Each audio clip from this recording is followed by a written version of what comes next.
If this story moved you, inspired you, or made you reflect on your own journey, don't forget to support the channel by clicking like, subscribing, and turning on the notification bell so you never miss a powerful news story. We create content that honors strength, resilience, and the quiet victories that too often go unnoticed. Every week, we share stories of people who were overlooked, underestimated, or forgotten until they rose and built something unforgettable. If you've ever felt like the outsider, the underdog, or the one they counted out, this channel is for you. Join a growing community that sees your worth and celebrates your voice. Subscribe today, share this video with someone who needs it, and remember, you don't need permission to take up space. You only need to remember who you are.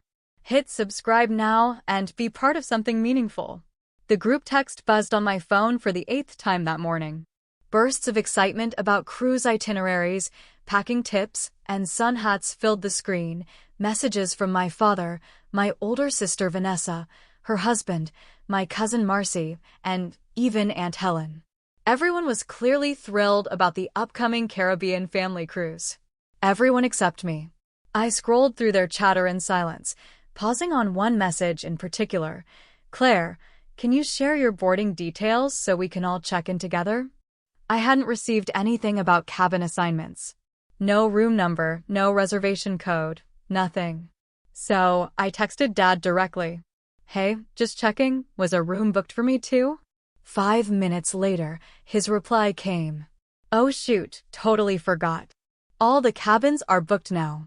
Maybe you can find a last-minute deal online?" Sorry, Han. No explanation. No effort. Just oops. As if this hadn't been happening since I was a teenager. I stared at that message for a while, my chest tight with that old, familiar ache. They'd done it again. Forgotten me or acted like they had. In my family, I was always the afterthought. The one who got left out of dinner plans.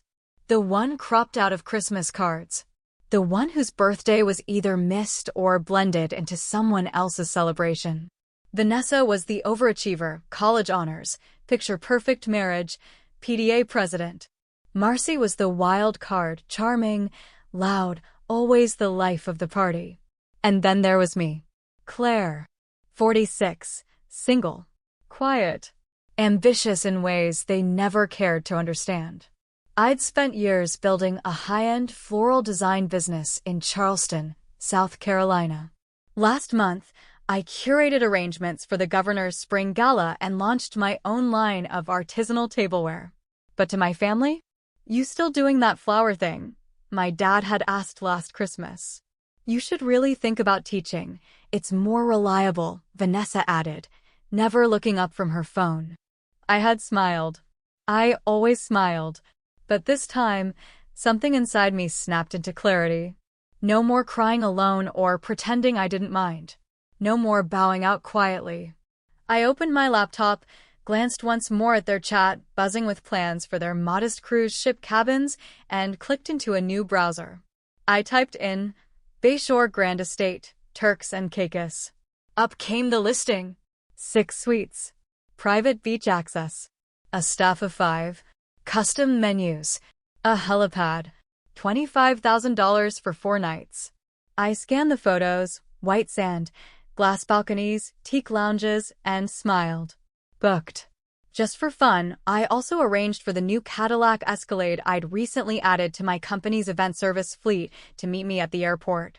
I forwarded the estate details to my assistant with a note.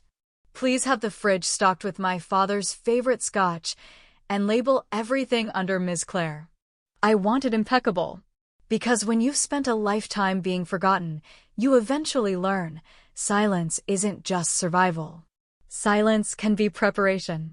A prelude. A plan. This time, they'd remember me. Not because I asked to be included, but because I'd outgrown needing the invitation.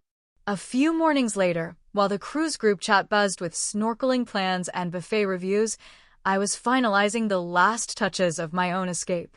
The private butler schedule, the embroidered linens, the handwritten cards placed in each suite. My assistant messaged, "All set. Would you like the concierge at Pelican Bay to notify the ship crew when you dock?" I responded, No, let's keep it under wraps. I want to witness their reactions. And I did. Because for nearly 5 decades, I had been the one overlooked. The one passed by. But in just 72 hours, that would change. The yacht's engines quieted as we glided into the turquoise harbor of Providencials. Sunlight shimmered across the waves and palm leaves rustled gently above the pier. I stepped onto the dock wearing a navy-wrapped dress and wide-brimmed hat, the breeze catching the hem as I adjusted my sunglasses. "Welcome aboard Windmere, Ms. Elise," the captain greeted me with a smile. "Your suite is ready, and lunch will be served on the upper deck shortly." "Appreciate it," I replied with ease, scanning the panoramic view. Just past the curve of the island's coast, I could see the enormous family cruise ship anchored offshore. Festive and crowded. Standard. I was exactly where I needed to be. My luggage was carried aboard with care, each piece tagged with embossed initials, EW, for Elise Warner. Inside, the decor was elegant and calm, pale oak, ocean-toned fabrics, a crystal vase holding fresh calla lilies, and a tray of local delicacies. On the coffee table sat a photo of my father holding a cigar during one of his retirement parties. I had it placed there deliberately, framed beside a bottle of his favorite bourbon. The same father who forgot to reserve me a stateroom. The same father who'd sent a dismissive maybe next year when I asked if there was still room. I stared at the photograph for a moment. Then I walked over, turned it face down, and stepped out onto the sun deck. It was time. I allowed them an hour. 1 hour to notice the sleek yacht docked just beyond their view. 1 hour to question who had arrived with their own crew, their own plans, their own freedom. At precisely 12:30 p.m., I stepped off the yacht and onto the resort boardwalk that led toward the cruise ship's beachside event tent. The sound of steel drums and small talk floated in the humid air. It all stopped when I turned the corner. I removed my sunglasses. "Hi, everyone," I said casually. A wave of silence spread through the group. My father blinked twice. Vanessa lowered her drink slowly. Marcy stared like I'd stepped out of a dream. "Elise?" Dad asked, like he wasn't sure what he was seeing. Vanessa's voice cracked first. "Where did you just come from?" "Docked nearby," I replied smoothly. "It was a spontaneous booking." "You're not staying on the ship?" Marcy asked. I smiled. "No. Windmere. Just over the cove. Full crew, 3 suites, private chef." Dad cleared his throat. "Isn't that the yacht from the magazine feature last month?" I gave a small nod. "Yes. I'm part owner now. Business investment." No one said anything for a full 10 seconds. Then Vanessa muttered, "Wow." I adjusted my bracelet and simply said, "It's nice to see you all." Then I walked past them toward the bar, letting the realization settle in. They hadn't expected me, but they would never forget me again. The silence returned, dense and uneasy, stitched together by things no one dared say aloud. There was awkwardness, embarrassment, maybe a tinge of admiration. Finally, my father let out a shallow laugh. "Well, Elise, glad you joined us after all. We weren't sure you'd come." I met his gaze without blinking. "Why wouldn't I? It's just a family cruise." "You said there weren't any spots left." Marcy chimed in with a forced cheerfulness. "Maybe we can all visit your yacht later." "It sounds incredible." "You'll be there soon enough," I said with a relaxed tone. "I've planned a birthday dinner tomorrow evening. Everything's arranged. Chef Morano's flying in from Street Barts." Vanessa's brows lifted. "You planned the dinner?" I gave her a small, deliberate smile. "Of course. It's Dad's 70th. I thought it deserved more than buffet shrimp and plastic streamers." In truth, it wasn't about the birthday. It was about making space, finally, for myself. I'd watched year after year as Vanessa's new job titles were toasted, Marcy's new ventures applauded, and every family milestone celebrated without me. Meanwhile, my accomplishments, a 6-figure business, 5 design awards, and a growing investment portfolio, were barely acknowledged. "Elise," Dad said, his voice softer, "you really didn't need to go to such lengths." I took a breath. Maybe I did. Maybe it was overdue. Back on the yacht, I stood barefoot on the teak deck with a crystal flute of champagne, the sea breeze carrying in the quiet sound of distant music from the cruise ship. From my vantage point, I could see their party thinning out. Every so often, someone glanced across the water toward the private harbor. I didn't wave. I didn't need to. They knew. And tomorrow, I'd speak with more than words. As twilight fell, Windmere transformed. Hanging lanterns danced above the deck, casting golden light across the deep blue water. Tables were arranged under a silk canopy, adorned with cream linens, crystal glasses rimmed in gold, and handcrafted name cards tied with silver ribbon. A soft fragrance of thyme, grilled lobster, and citrus tart filled the air. I stood beneath the entry arch in a sleek emerald gown, the hem swaying gently with the breeze. The quartet's music drifted in from the aft lounge, playing a slow, elegant piece. Everything about the evening was intentional. Clean. Elevated. Exact. The luxury cars arrived just as timed. Each guest was escorted across the pier and onto the yacht by staff in ivory uniforms. Dad stepped aboard first, still adjusting to the scene around him. He wore the same blazer from Vanessa's investor banquet last fall. My mother followed, her clutch tight in hand, her expression unreadable. Vanessa and her husband exchanged nervous glances. Marcy looked around with subtle awe, her voice hushed when she saw the dessert table. "Wait, is that the lemon basil crostata from Tranquillo in Florence?" she asked. "Chef Morano made it himself," I replied, not looking away. They paused. There was nothing to say. The power dynamic had shifted. Tonight, they weren't the headliners. They were simply attending. As the evening unfolded, laughter slowly returned, tempered, unsure. Conversation picked up as the champagne softened old tensions. My mother eventually turned toward me, her tone lighter. "This is spectacular, Elise. Honestly, I had no idea you'd done so well for yourself." I smiled, lifting my glass. "I know," I said softly. "And I meant it." "Most people didn't," I answered, taking a slow sip of champagne. "You've accomplished a lot," my father said, his tone stiff, like the words weighed more than he wanted to carry. "I appreciate that," I replied evenly. "It's been a long road." By the time dessert was served, a caramelized fig tart with rosemary cream, I rose from my seat. Conversations trailed off. All eyes turned to me. I glanced around at the familiar faces, at people who had spent a lifetime congratulating each other, but rarely saw the quiet figure in the background. "Me. I want to thank you all for being here tonight," I began, my tone composed. I realized this gathering was intended to be casual, low pressure. But when I learned there was no more space available on the cruise, I decided to make separate arrangements, ones that felt right for me. A ripple passed through the group, an uncomfortable shift of shoulders, the clinking of silverware. "Elise, we didn't mean to leave you out," my mother said, trying for reassurance. "It just slipped through the cracks." "I know," I replied, locking eyes with her. "It usually does." It cut deeper than I showed, but I wouldn't let that rise to the surface. "There was a time," I continued, "when I believed I had to mirror your choices to belong here. That if I followed the blueprint, get married, pick a stable career, stay close, I'd be seen. Validated." No one spoke. But while you were all measuring milestones, job titles, home renovations, retirement accounts, I was building something too. Quietly. Deliberately. A brand now recognized on 3 continents. 42 employees. Major contracts in luxury hospitality.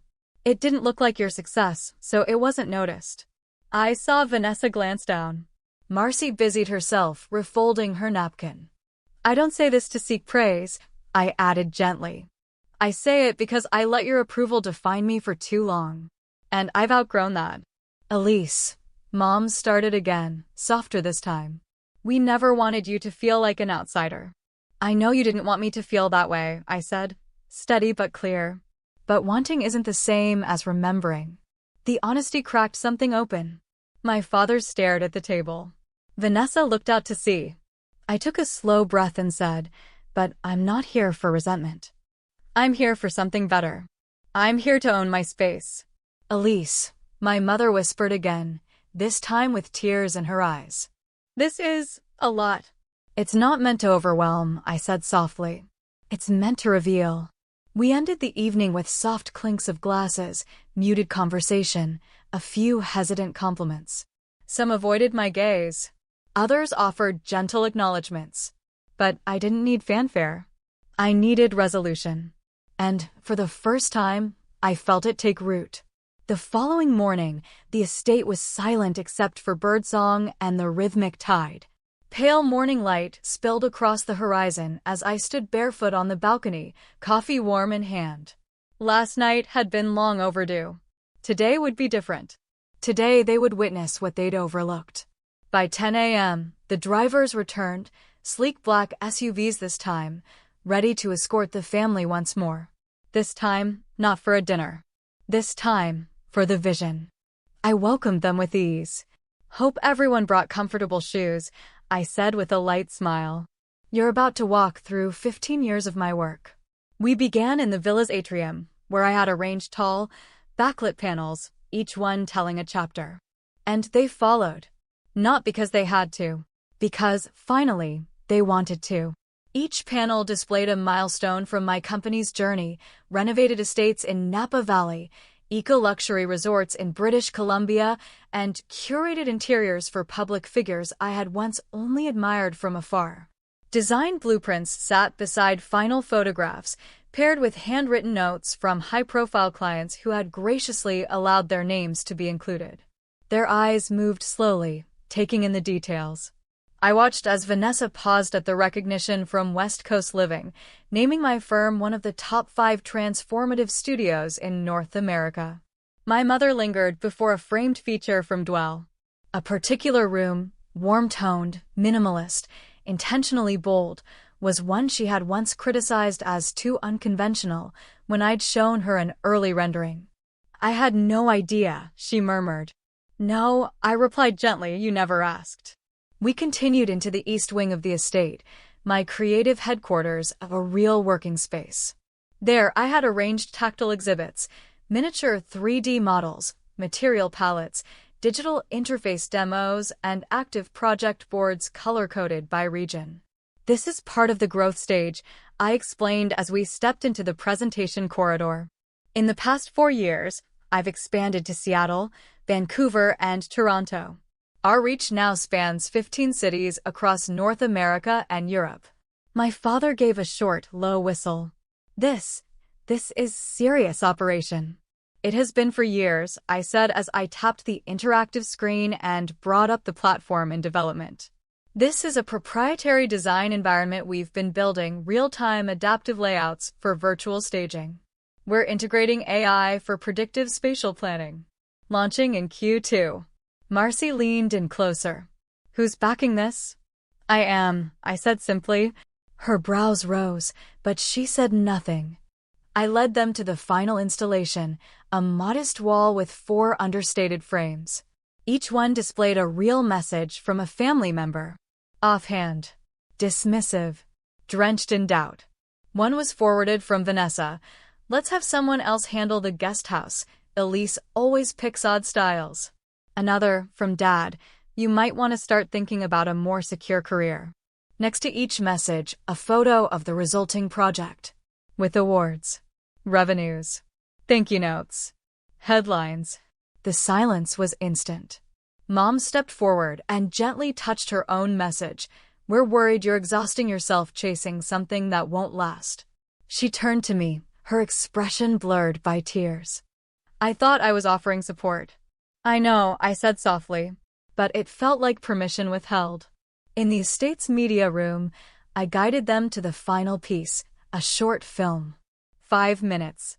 A visual arc of my journey. Footage of the cramped studio apartment I'd first worked out of in Santa Fe. Snippets of client interviews. Grand openings. Trade show panels in Milan.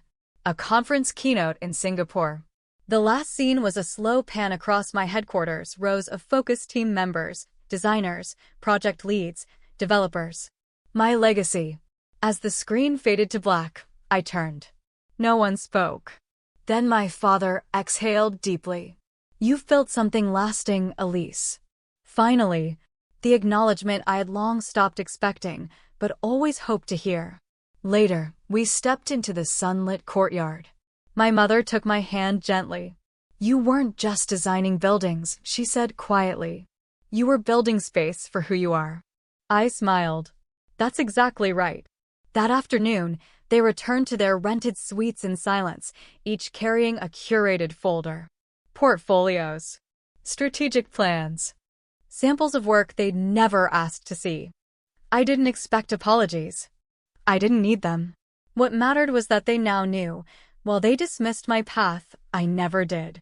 That night, I sat alone on the upper deck as the horizon caught fire in pink and amber.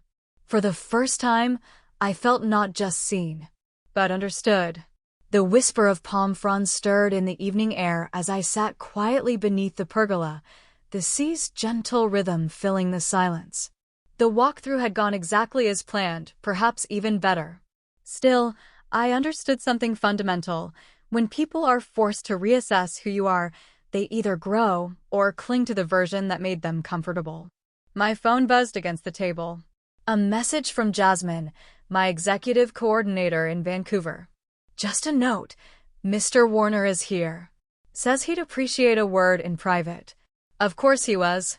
I found him standing just beyond the sculpture garden near the reflection pond, hands behind his back, posture stiff like he was preparing a quarterly briefing, not meeting with his daughter. The sky burned orange across the Pacific, and he didn't turn as I approached. Breathtaking view, he said flatly. It is. He gave a curt nod before finally facing me. You've built something remarkable, Elise. That's not in question. I raised one brow. Not in question? That's generous of you.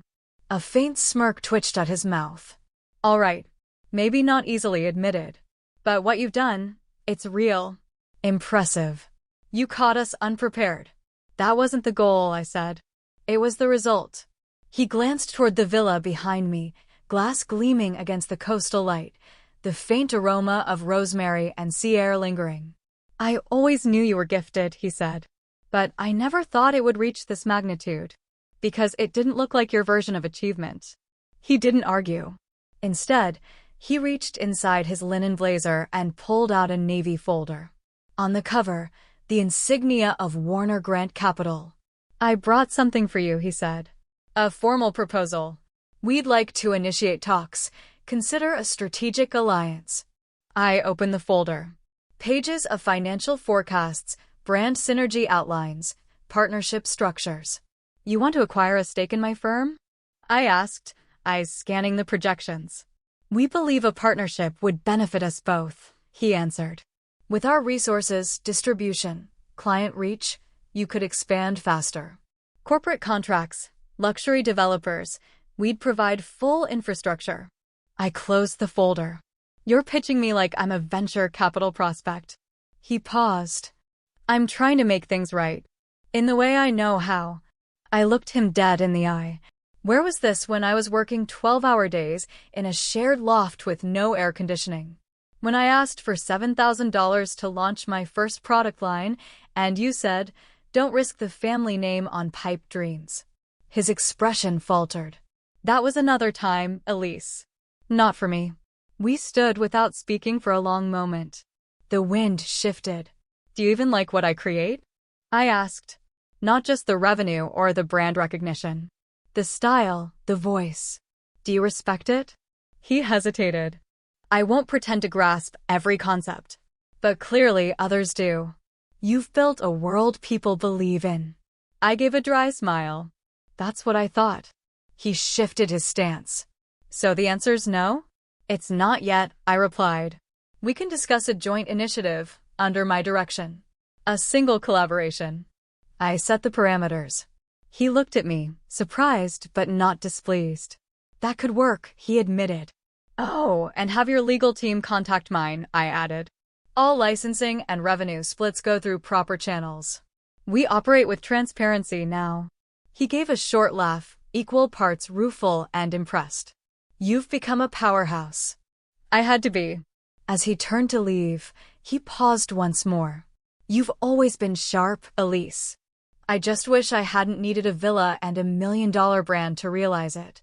I said nothing, just watched him walk back down the gravel path, past the bronze sculptures and fountains, toward the life that once refused to make room for mine. Later that evening, a message popped up from Vanessa. Do you have a few minutes tomorrow? Just us. The message from Marcy didn't catch me off guard. The current had shifted.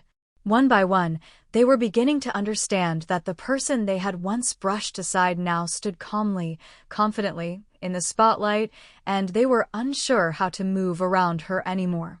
The final morning on the island arrived with a light coastal breeze and a sky awash in lavender and blush. I stepped barefoot onto the dewy grass just beyond the cliffside garden, where the villa opened toward a private overlook of the Pacific. Waves rolled in rhythm below, their crashing somehow more grounding than dramatic. I let the moment steady me. In just a few hours, they'd all be returning back to their condos in Seattle and Portland, their structured lives, their well-worn group chats and dinner routines. But something had shifted. They'd really seen me for the first time, not as the dreamer they never took seriously, not as the family oddity with projects, but as the woman I had always been on my own terms, not theirs.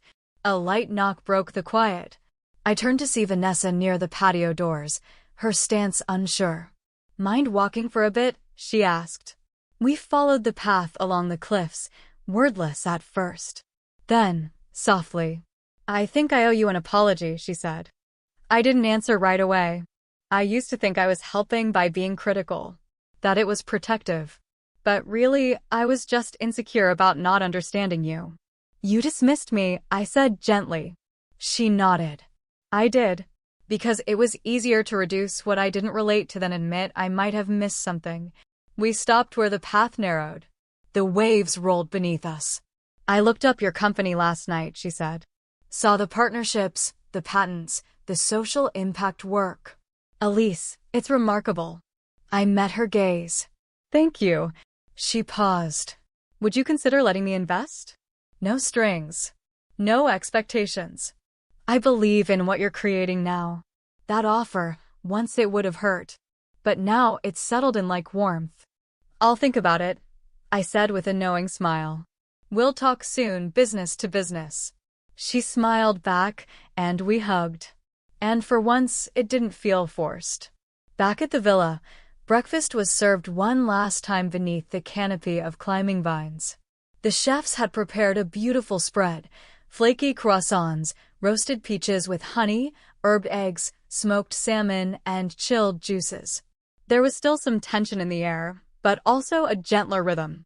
Vanessa moved more deliberately. My father had fewer comments. Marcy approached quietly, holding 2 cappuccinos. Peace offering, she asked.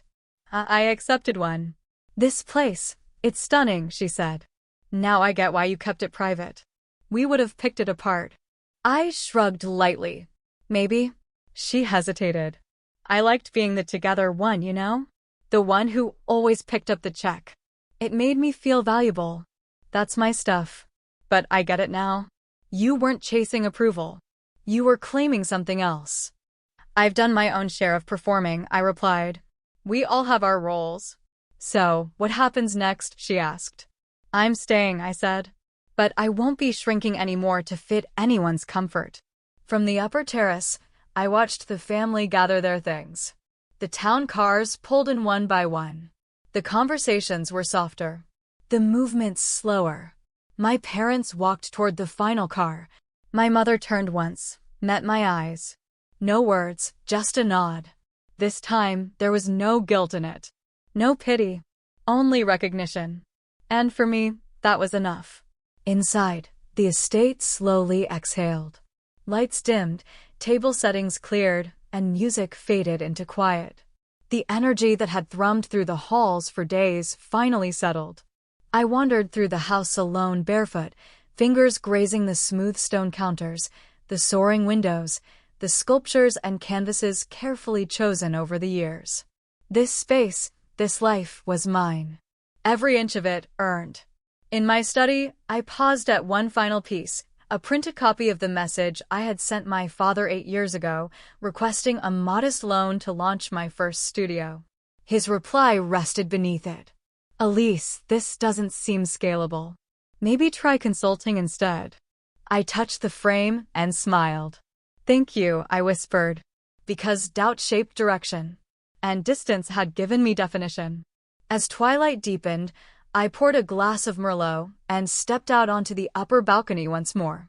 The breeze was soft, scented with citrus and pine. I thought of the young woman I used to be, driven, uncertain, waiting for someone to say she was enough. And then I thought of the woman standing here now. Not because of their belief, but because she built her own. I lifted the glass toward the horizon. To the ones left out, I said quietly. To the ones who stopped asking and started becoming.